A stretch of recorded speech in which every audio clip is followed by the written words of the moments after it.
안녕하세요. 음산한 기밀들이 오신 것을 환영합니다. 오늘은 전라남도의 작은 마을에서 일어난 오싹한 이야기를 함께 털어내볼까.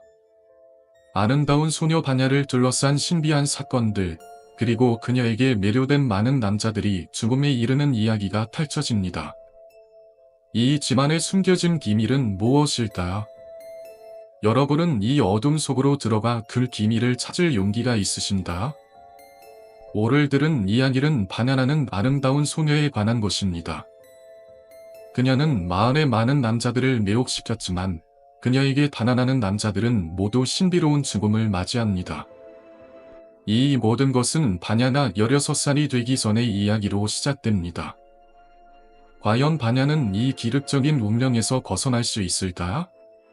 원 옛날 전라남도 여순에 박지종을 가진 침사한 사람이 있었다.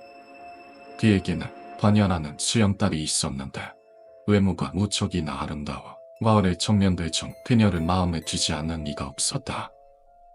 바냐의 홍기가 찾아 그녀의 미모를 아는 사내들은 모두 박진사 댁이 찾아와 청혼을 하기 시작했다. 하지만 박진사는 그들의 청을 하나같이 거절할 뿐이었다. 내 딸이 16이 되기 전에 절대 혼혼시키지 않을 것이나 그때까지 기다릴 수 있다는 화신우게. 비록 수영딸이긴 했으나 박진사는 하나뿐인 가족인 그녀를 몹시 아끼고 애지중지했다. 이에 딸을 시집 보내기 전 그녀를 조금 더 곁에 두고 싶었기 때문이었다. 시간은 쏜살같이 흘러 어느새 2해가 지나고 금은 날이 다가왔다. 터로만 지나는 바냐는 16살이 되게 되었다. 아무리 제 몸처럼 아끼는 딸이라 해도 혼인을 시키지 않을 수는 없는 노릇이었으니 박진사는 곧 딸을 떠나보내야 하는 아쉬움에 눈물이 눈앞을 가렸다. 그런데 제 해가 지기보자 문득 예상치 못한 손님이 찾아왔다. 지난날 검은개 약속을 받고 일이 찾아왔습니다. 이 집 따님께서 16이 되시니 tim이며 허락해 주시지요. 이전에도 찾아왔다. 밤날이 참참한 젊은 진사였다. 마음의 준비를 마쳤던 자, 박진사는 가장 먼저 찾아온 그에게 믿음이 갔다. 좋네. 다만 아직 하루가 남았으니 이 아침에 다시 찾아오도록 하게. 다음날 날이 밝고도 한참이나 지나 해가 진천에 떴던나 젊은 진사는 무슨 일인지 도무지 모습을 드러내지 않았다. 어제까지만 해도 둘이 단절하던 날. 이에 덕진사는 실망감과 의아한 반으로 젊은 진사의 숨쉬게 수소문에 모았다. 그런데 이내 깜짝 놀랄만한 이야기가 들려왔다. 어젯밤 그 진사가 청혼을 하고 돌아가는 길에 갑작스레 죽어버렸다는 것이었다. 더욱 괴이한 것은 그 다음이었다. 이후 수많은 청년들이 바냐에게 청혼을 했지만 한 사람도 빠짐없이 모두 영문없이 죽어나가나 하자. 그뿐만이 아니었다. 재앙은 점점 번져나가더니 박진사의 집두드리기까지 미치기 시작했다. 그의 형제와 조카들, 심지어 집안의 노복들까지 박진사와 조금이라도 연관이 있는 사내들은 한 사람도 빠짐없이 죽어나갔다. 이에 고물에 박진사의 집에 귀신 들렸다는 소문이 번져나다고 마침내는 모두 그의 집에서 발길을 끊지 이르렀다. 귀신은 저 집단에게 마음을 더 조금이라도 접근하는 자가 있으면 빠짐없이 숨을 끊어버린다고 하지.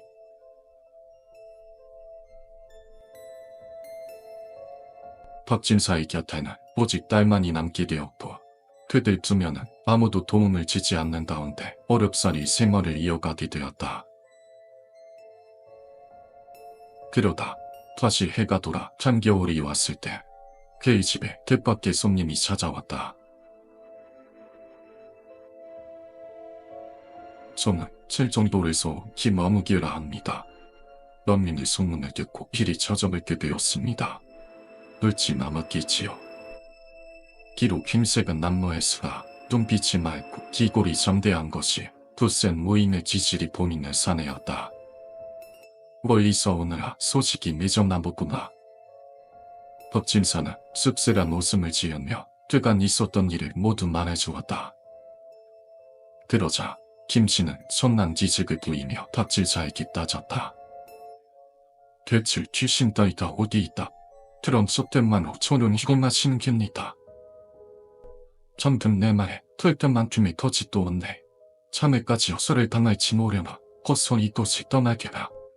왜 젊은 친구가 안타까워하는 말이에. 정말로 귀신이 있다나 제가 이범술 먹느냐 쫓아내면 될 일이 아닙니다. 들어도 자신을 속이려는 줄로만 알고 막무가내로 나오니 그간 심심히 지쳐 더는 다툴 기력조차 없던 박진사는 칠남이를 버리길 포기하고 이를 허락하였다. 좋네. 자네가 정말 그럴 수만이 있다나 내 반드시 딸과 혼인시켜주겠네. 다 귀신에게 해를 당하더라도 나를 원망치 말기나. 그때 멀리 양방문이 열리는 소리가 지어왔다. 자네는 문 뒤에 숨어 경계심 가득한 눈으로 김씨를 훔쳐보고 있었다. 그토록 큰 소리를 쳐댄 김씨였으나 막상 날이 저물고 온 집안이 어두컴컴해지며 자기도 모르게 불길한 마음이 일기 시작했다. 찬이 찬 빈방에 홀로 누워있자 세 사람 외에 아무도 없는 텅 빈 집안에서 여기저기 비겁대는 소리가 들려오는가 하며 사람의 목소리 같은 기이한 바람 소리가 원감에 쉴 새 없이 부딪히는 것이 여간 을신화스러운 것이 아니었다. 귀신 이야기에 초도 미지 않던 그는 어느새 뜬 눈으로 방문만을 바라보고 있었다. 하지만 모든 게 기분 탓이었을까. 저점이 넘도록 집안에선 아무 일도 일어나지 않았다. 이에 먼 길을 걸어온 김씨는 어느샌가 고담함에 잠겨 스르르 잠에 빠져들고 말았다. 김씨는 새잠 모르고 잠에 들어 생지만 꿈 하나를 꾸었다. 반야와 천모란 밤을 보내는 꿈이었다. 그야말로 꿈에만 그리던 일이었으므로 김씨는 행복하기 이를 게 없었다. 그는 반야의 옷고름을 펴고 그 부드러운 몸을 신껏 들어안았다. 그런데 반야의 김기로 낯선 것이 눈에 들어왔다. 곤붉은 털이 빽빽이 박혀있는 칭직한 꼬리였다. 꼬리는 뱀처럼 꿈틀대며 그녀의 치맛자락 사이를 비집고 나와 김씨의 귀로 다가온 꿈이다. 깃! 깜짝 놀라 잠에서 깨어보니 김씨는 기오듯 식은땀을 흘리고 있었다. 불기력 마음에 황급히 잠진문을 바라보니 인 가까이에 누군가가 서 있었다. 김씨는 재빨리 단검을 꺼내 폰에 신기고는 침착하게 물었다. 누군시여? 잠시 후 문이 열렸다. 그림자의 정체는 가늠한 반야였다. 현명하지 않아서. 아름다운 그녀의 미모는 어둠 속에서도 빛나는 듯했다. 김씨는 방금 전 품었던 두려움도 새까맣게 잊고 넋을 놓고서 그녀를 바라보았다. 반야는 김씨 곁에 다가와 앉더니 간드러지는 목소리로 속삭였다. 지맘이 심한 일이 있기 전에 사람이 끊이지 않다노. 길이 모두가 떠나가게 되었으는 실실하기 그지않군요. 와진이 선비문에 오셨으는 비가며 외로운 문화 되겠다 하여. 반야는 김씨의 품에 살포시 안겼다. 꿈에만 그리던 여인을 직접 안았으니 김씨는 심장이 터져버릴 듯했다. 이에 그만 이성을 잃고 반야를 깊이 들어안았다.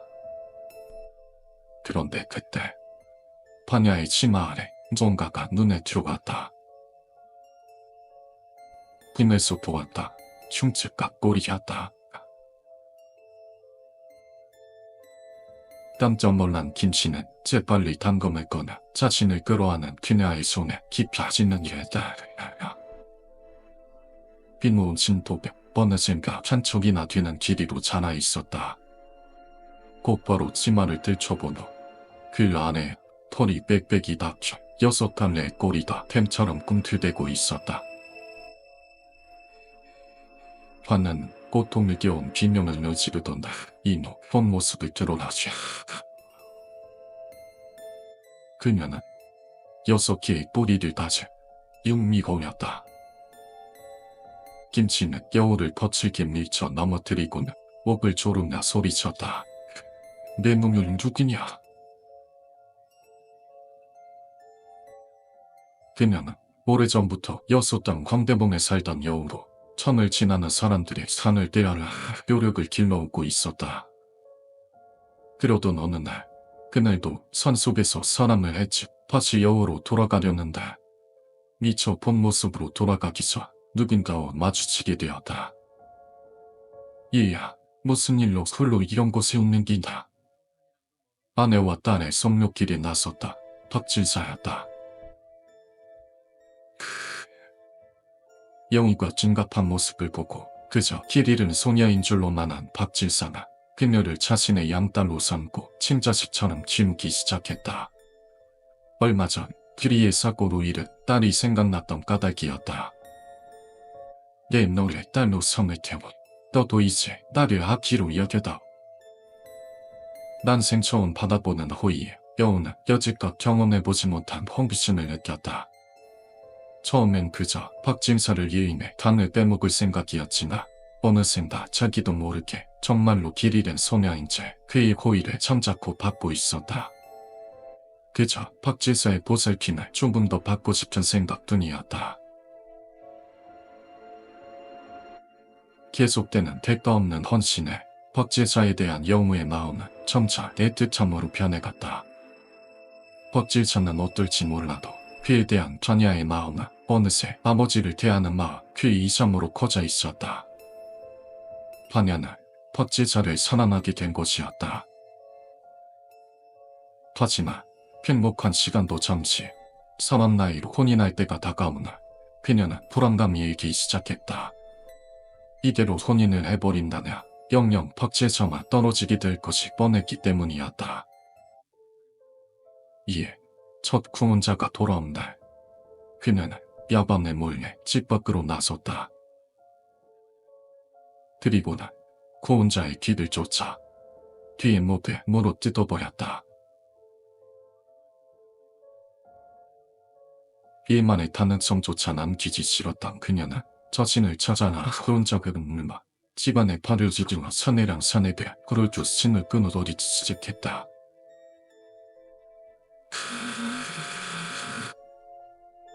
집안이 떠나갈 듯한 기괴한 비명소리에 박진사는 잠에서 깨어 황급히 김씨가 있는 방으로 달려왔다. 쉿. 그리고 여우로 변한 반야의 모습을 보고 몹시 놀라 차마 입을 떼지 못했다. 심사오라. 이제껏 이 영망한 곳을 몰아나 못해줬습니다. 있었던 일을 모두 들은 박진사는 참담한 표정으로 그가 딸이라 여겼던 돼지의 모습을 찬찬히 살펴보았다. 그리고 그는 몸의 아가리 밖으로 드러나 칠흑 같은 이빨에 시선을 멈추더니 산을 쫙 떨리는 목소리로 말했다. 내게 지셨구나. 몇 해자 박진사는 청천벽력과 같은 소식을 듣게 되었다. 친정에 방문고자 딸과 함께 산을 넘던 아내가 웬 짐승의 습격으로 침을 거두었다는 것이었다. 뒤늦게 든 곳에 도착해보니 아내와 딸은 짐승이 간을 퍼먹은 데 배가 갈라진 채 숨이 멎어 있었다. 짐승은 이미 자리를 뜨고 없었지만 아내와 딸은 죽기 전 거칠게 저항했는지 가슴팍에 짐승의 이빨이 부러진 채 박혀 있었다. 이는 칠흑같이 검고 날카로운 이빨이었다.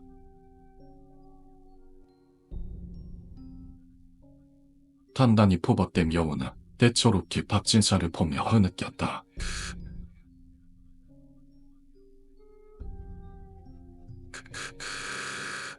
이에 박진사는 실tum에 가득 찬 눈으로 그녀를 내려다보며 중히 말했다. 네 가지오집과 촌놈이 풍문 칭칭을 킬렀다니. 박진사의 말에 여우는 눈에 눈물이 가득 고였다.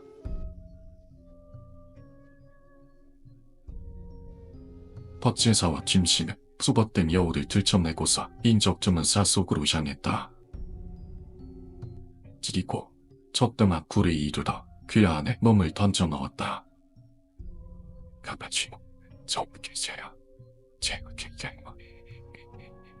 법진사는 여우를 거들떠도 보지 않은 채 슈의 입구를 나가버렸다. 이후 한동안 줄 안에서 여우의 울음소리가 그치지 않았다. 그 소리가 마치 어린아이가 우는 것과 같았으니 사람들은 그곳을 두려워하며 아무도 발길을 들이지 않았다. 몇 달이 지난 소리야 비로소 숨이 끊어졌는지 울음소리는 멈추었고 사람들은 그곳을 여우구리가 부르게 되었다. 여우굴은 현재 전라남도 여수시 금대마을에 남아있다. 오늘 음산한 비밀들에서 이야기를 들어주셔서 감사합니다. 바녀와 그녀를 사랑한 이들은 어떻게 되었을까요? 신비한 죽음과 저주가 여전히 그곳에 남아 있습니다. 여러분이 이 영상을 즐기셨다면 좋아요를 눌러주시고 구독해주셔서 다음 무서운 이야기를 놓치지 마세요. 아래 댓글에서 여러분의 생각과 이론을 공유해주세요. 다음 영상에서 다시 만나요.